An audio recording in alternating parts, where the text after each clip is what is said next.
Jeremy Ryan reporting from Defending Wisconsin Political Action Committee, www.defendingwisconsin.org.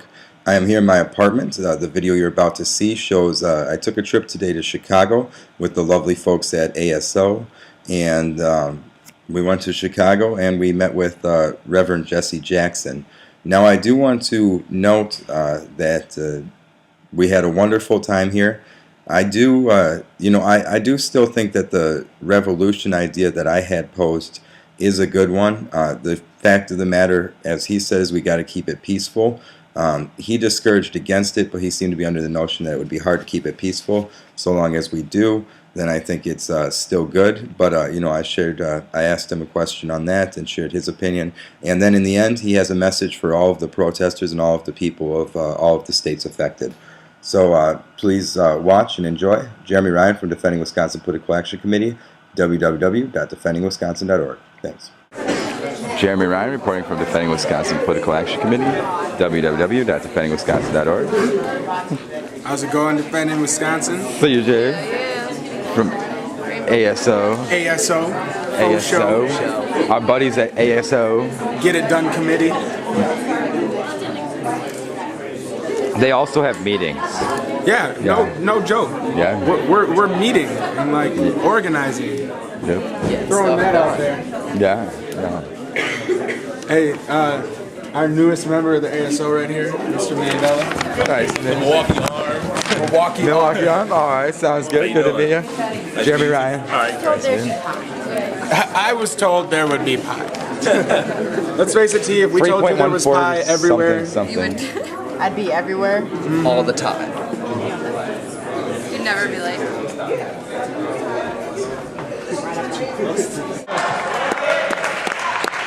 Jesus disturbed the people and the politicians. He disturbed the comfortable and comfort the disturbed.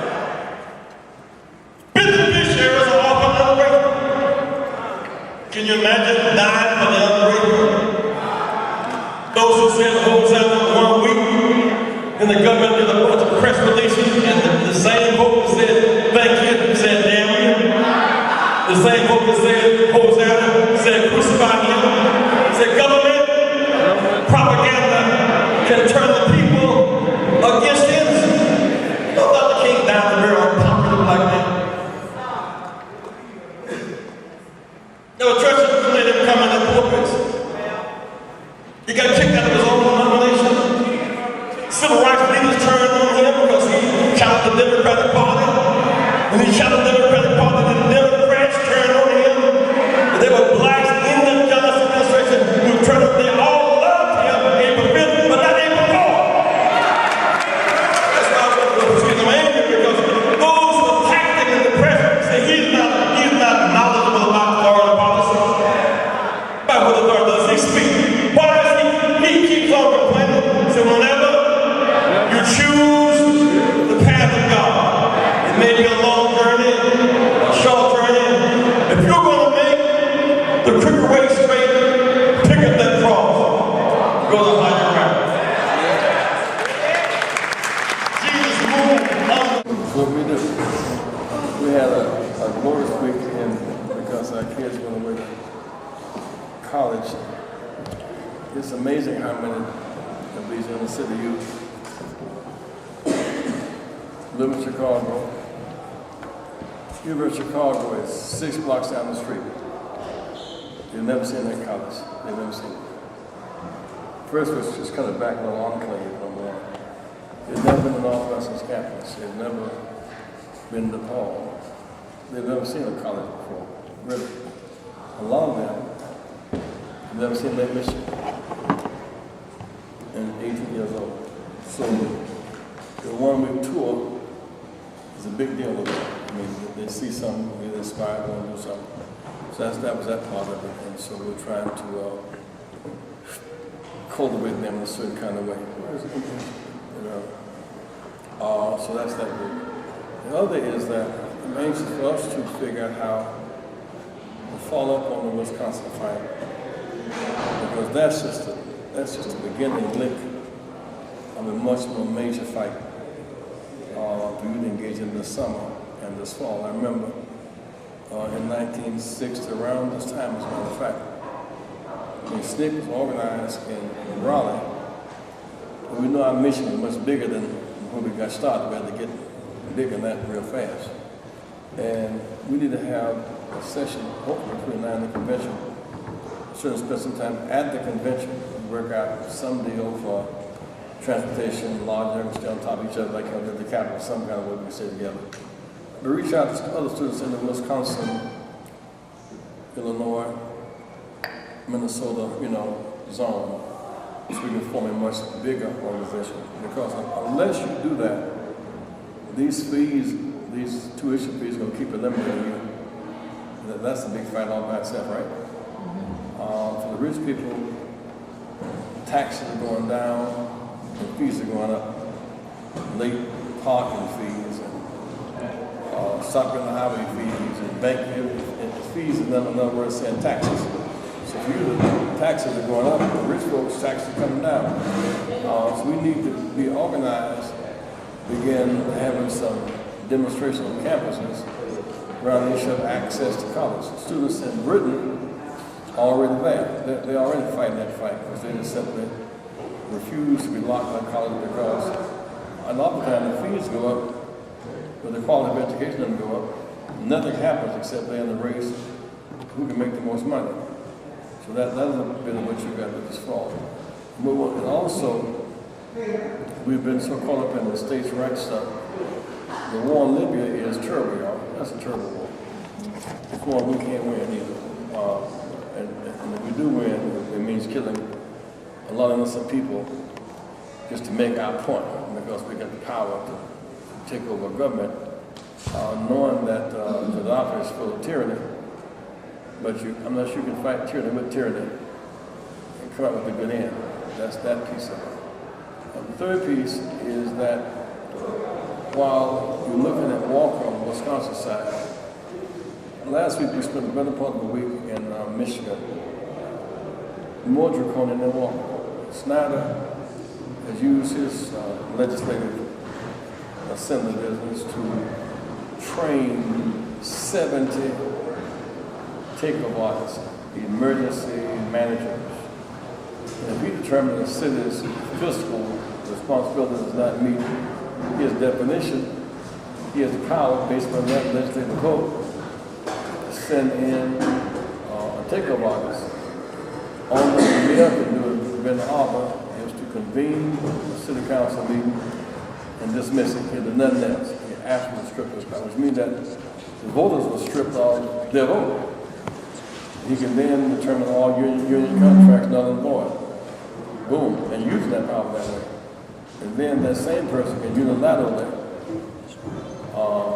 determine buying and selling assets. Same thing walking on the right, the energy bank. So, Ben Harbor. Out in Kansas, and all these guys are so organized, all these component things are coming your way, no matter what day it's coming. They want to show the birth certificate as the basis for a vote. That's this whole thing. You're having access to vote on campus. They're going to end that you've got a more credential than you tend to have. The absurdity, as I said, in Georgia, is building companies on the compound of the prisons. Prisons are all the work like slave labor and sell a product in the marketplace. South Carolina, they rent prisons for $9 a day. It just keeps getting worse and worse and worse. So mobilizing your allies around the country to have a real student conference on states' rights. All of this is the states' rights agenda. It's the same, it's cut out the same color cloth. Attack public education, attack teachers, bigger classrooms, cut block grants, undermine voting easy access, sell assets. It's the same right down the line deal. So you kicked off something. You have to sustain it. These guys have holding power. They can wait to see like one day longer unless we fight back. So I want to kind of run some of that past you. I said to get you some food so we could eat before you go back. I'm so glad you're here. Let's have a little discussion about what you think is next. I just want to say I'm Jeremy Ryan from Defending Wisconsin Political Action Committee. My views are not necessarily endorsed or approved by ASO, although we work together on several things. I just want to point that out from the beginning. I like that on tape. You know, yeah, I just want to point that out from the beginning, a little disclaimer. What we have organized already with Defending Wisconsin Political Action Committee is the Next Step Revolution. Now what this is going to be, in thinking about that, we needed to come up with three things. The first is timing. It has to be timed around a big event. Once this financial martial law passes here in Wisconsin, that's likely to be the event that it's timed around. Two, we need to keep it nonviolent and non-destructive. And so I came up with a plan because we were worried about the fact that if this ends up happening, people are going to start coming with pitchforks if they don't have another way other than violence and destruction to get out, because people have had it with this administration in Wisconsin. You know, we're on the ground in the Capitol every single day and have been since Valentine's Day. And so we realize that people are starting to, you know, want to kick it up a notch. And so when that happens, what we're going to do is we're going to get, when that happens, we're going to storm the Capitol once again, but instead of occupying the general areas, we're going to take over all the Republicans' offices. We're going to walk in, we're not going to touch anyone or destroy anything, but we're just going to sit down and say, these are our offices now. You guys, we no longer have a voice. You took away our voice. You can remove our elected officials. We're taking away your voice now because we're the people and we need to take our state back. And that's the next step on our end. You know, where do you stand per se on something like that? Be careful, but you don't use a tactic that helps them, and you get unintended consequences. The beauty of the demonstration in Egypt was they simply engaged in massive nonviolent resistance. If they had had a gun, that would have quote-unquote justified their being shot down in mass. They outsmarted the opposition. They were not just mad, they were smart.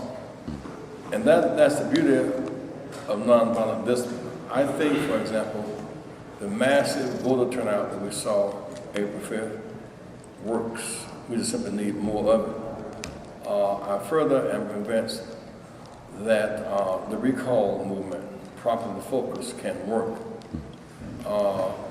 You'd have to talk among yourselves about something. And taking over Republican office may not be so radical as reactionary. It may not get you the desired consequences. Because you really get people in office by not voting for them or voting them out. Stock by office could be seen as pesky as opposed to getting the desired results. We know the demonstrations leading up to April 5th, workers that were massive, they were big, they were broad-based, and they were disciplined. And the 14 senators out on the exile, it helped them. So let's think we can discuss tactics. Yeah. I'm not sure that tactic, that last one, will achieve what you're trying to achieve. If you spent that same energy making the recall work, you'd have an impact. That's what I think. So, Reverend Jackson, if you had one message, one statement to send to the protesters in Wisconsin, Michigan, you know, across the state that are dealing with these, undemocratic battles, what would you say? The challenge you have is to be a long-distance runner. The race is not going to be swift or strong for those who hold out. The Montgomery bus boycott began in 1955. Because the public communist been in 1964. You have to be a long-distance runner. Now, the states' rights forces are trying to undermine all the rights gained in the last 50 years.